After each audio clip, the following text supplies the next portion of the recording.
Olá, eu sou o professor Vidal e o tema dessa aula será Unidades de Temperatura. Olha, para não interromper a aula depois, já aperta o joinha e se inscreve no canal. Eu fico esperando.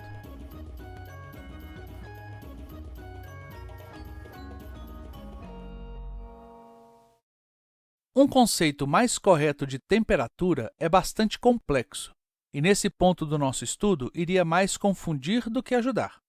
Podemos entender temperatura como a energia interna da matéria que percebemos em comparação àquela em que está o nosso próprio corpo ou o ambiente em que estamos.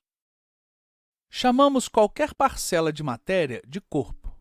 Por exemplo, a água dentro de um copo, a massa de um bolo, o nosso próprio corpo, o ar dentro de uma sala e até mesmo o planeta inteiro. Calor é a diferença de temperatura entre dois corpos que estão em contato. O corpo com a maior temperatura está mais quente. O corpo com a menor temperatura está mais frio. Dois corpos em contato sempre irão buscar entrar em equilíbrio térmico. O corpo mais quente irá propagar parte de seu calor para o mais frio, e assim, caso sejam deixados em contato por tempo suficiente, eles irão entrar em equilíbrio térmico, ou seja, irão trocar calor até ficarem com a mesma temperatura. A massa de bolo que acabou de ser misturada, quando colocada dentro de um forno, irá receber o calor do ar dentro do forno, que está muito mais quente devido ao fogo aceso dentro dele, e assar à medida que sua temperatura aumenta. O ar dentro de uma sala que recebe os raios diretos do sol em suas paredes irá aquecer, isto é, receber o calor à medida que o calor do sol aquece as paredes e essas aquecem o ar dentro delas. A água dentro de um copo irá aquecer o ar dentro de uma geladeira, transferindo seu calor e perdendo sua temperatura até congelar e ficar à mesma temperatura, já que a geladeira continua resfriando o ar interno. Nesses três exemplos, existe uma fonte que estimula a troca de calor. No caso do forno, há o fogo que aquece o ar interno, elevando a temperatura mesmo quando parte dela é repassada à massa do bolo. No caso da sala, o sol continua a aquecer as paredes, mesmo quando ela transfere parte desse calor para o ar interno. No caso da geladeira, ela continua resfriando o ar mesmo ele sendo aquecido pela água, até que a água pare de transferir calor, pois está à mesma temperatura do ar. Mas existem situações em que o equilíbrio térmico é alcançado sem uma fonte externa.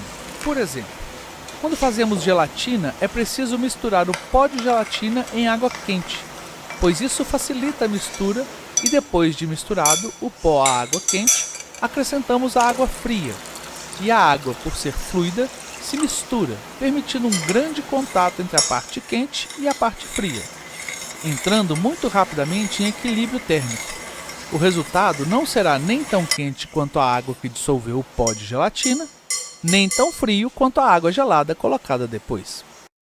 Atualmente, existem muitas maneiras de medir temperatura, e isso sempre é feito comparando a temperatura do corpo que se quer medir com a temperatura de outro corpo que podemos avaliar mais facilmente. A temperatura provoca um efeito muito importante nos corpos e que é bastante útil no intuito de avaliar a temperatura: a dilatação. Dilatação é o efeito de aumentar de volume sem o acréscimo de matéria à medida em que se tem o corpo aquecido. Todo o corpo dilata quando aquece, e os líquidos também.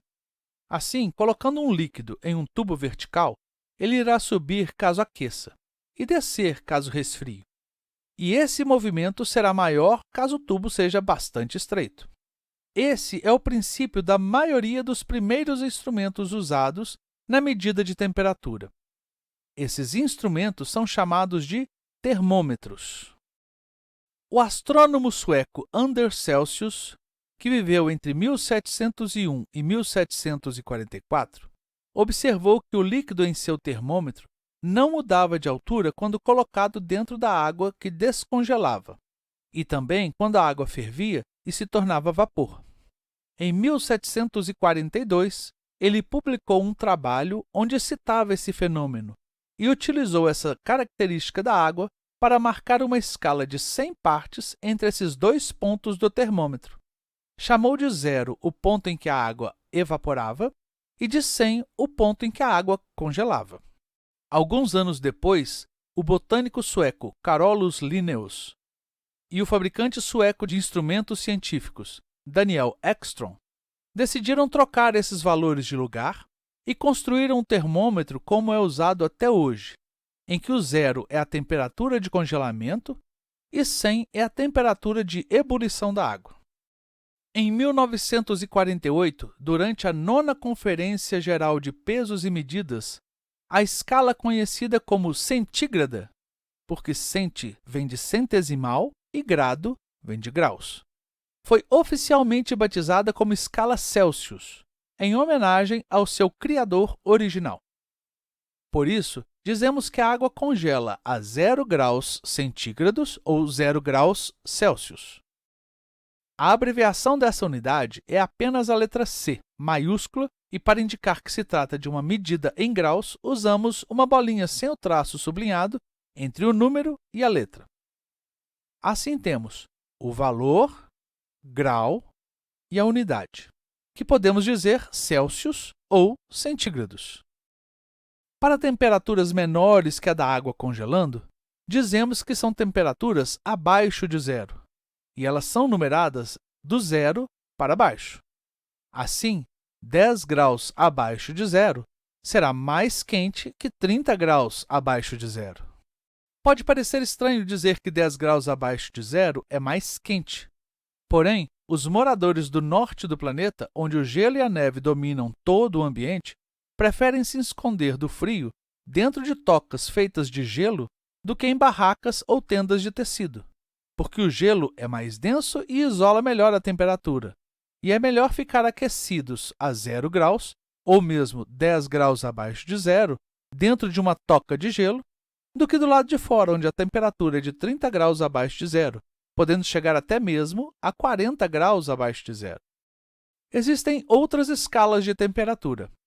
A mais famosa delas é a escala Fahrenheit, por ser a mais comum nos Estados Unidos e usada em todos os filmes que vêm de lá.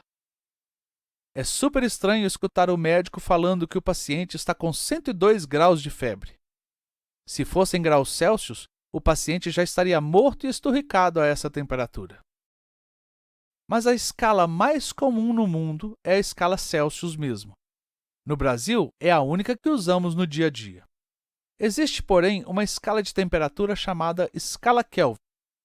Essa é a escala usada por cientistas no mundo todo, e apesar de coincidir sua graduação com a Celsius, nela a temperatura que a água congela é de 273,15 Kelvin, e da ebulição é 100 unidades depois, 373,15 Kelvin.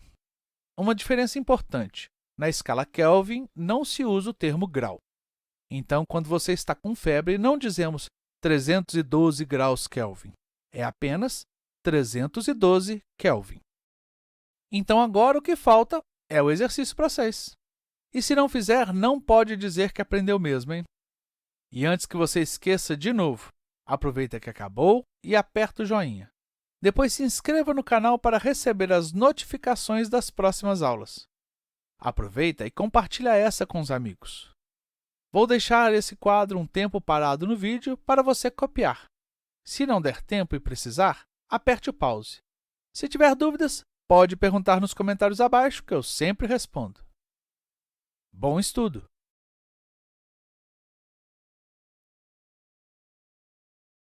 Então, por enquanto é isso. Até a próxima!